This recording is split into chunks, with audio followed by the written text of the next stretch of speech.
Rule 86 B, rule 86 B के बारे में सबको पता है लगभग कि रिस्ट्रिक्शन है इलेक्ट्रॉनिक क्रेडिट लेजर को यूज करने पर, कि अगर 50 लाख से ज्यादा की हो जाएगी आपकी टैक्सेबल टर्नओवर, यानी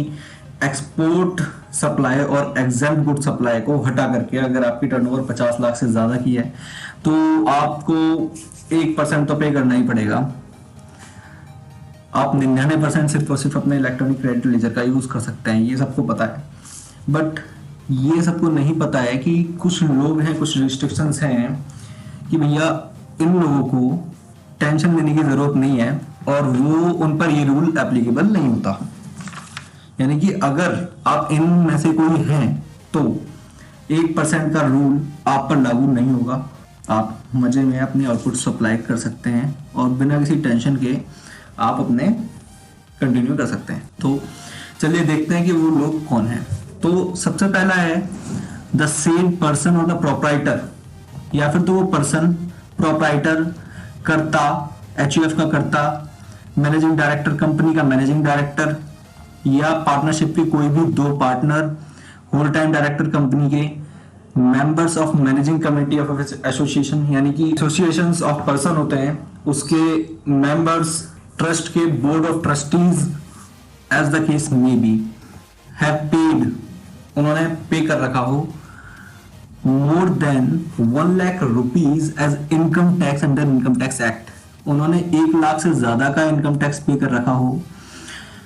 in each of the last 2 financial year. ये बात गौर करने वाली है, in each of the last 2 financial year, यानी कि हर किसी में, दोनों में, यानी कि दोनों फाइनेंशियल ईयर में अगर उन्होंने 1 लाख से ज्यादा का टैक्स पे कर रखा है, डायरेक्ट टैक्स, इनकम टैक्स। और तीसरी condition, time limit to file return of income has expired, यानी कि रिटर्न फाइल करने की जो एक पीरियड होता है वो एक्सपायर हो चुका है। यानी कि ये कहना चाह रहे हैं कि ये फाइनेंशियल ईयर 2019-20 को हटाना चाह रहे हैं। यानी काउंट कौन सा करेंगे, फाइनेंशियल ईयर 17-18 यानी असेसमेंट ईयर 18-19, फाइनेंशियल ईयर 18-19 यानी कि असेसमेंट ईयर 19-20, इन दोनों को ये काउंट करेंगे। अगर इन दोनों में आपने 1 लाख से ज्यादा का इनकम टैक्स पे कर रखा है तो आपको टेंशन लेने की जरूरत नहीं है, तो आपके ऊपर ये रूल एप्लीकेबल नहीं होता। दूसरा पॉइंट कहता है the registered person has received the refund, यानी कि जीएसटी में रजिस्टर्ड पर्सन जो है वो उसे रिफंड मिला हुआ है 1 लाख से ज्यादा का। किस केस में, जीरो रेटेड सप्लाई के केस में। अगर प्रीसीडिंग फाइनेंशियल ईयर में जीरो रेटेड सप्लाई के केस में रिफंड रिसीव कर रखा है उसने 1 लाख रुपए से ज्यादा का, तो उसे भी इस रूल से बाहर किया गया है, यानी कि तो भी आपको रूल 86 आपके ऊपर अप्लाई नहीं होता है। तीसरा पॉइंट कहता है अगर प्रीसीडिंग फाइनेंशियल ईयर में इन्वर्टेड ड्यूटी स्ट्रक्चर के केस में रिफंड रिसीव कर रखा है आपने 1 लाख से ज्यादा का, तो भी आपको टेंशन लेने की जरूरत नहीं है, तो भी रूल 86 आपके ऊपर एप्लीकेबल नहीं होता है। डी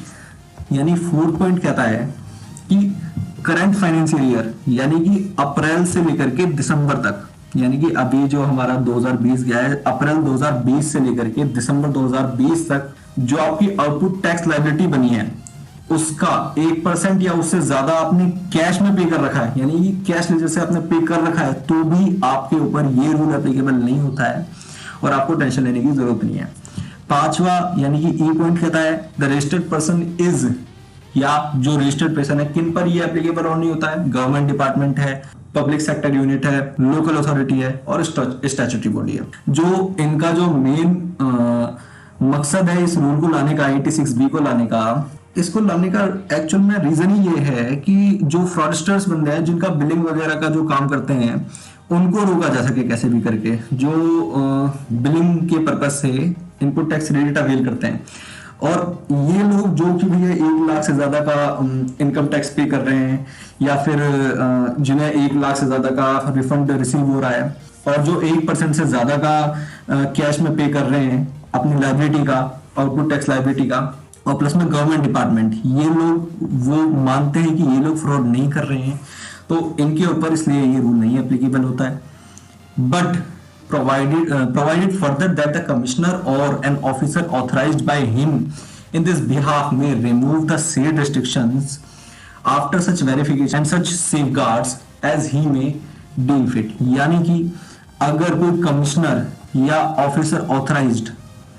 वो उसे लगता है कि आपको इस एक्सेप्शन में ना डाला जाए तो वो आपकी इस रिस्ट्रिक्शन को रिमूव कर सकता है।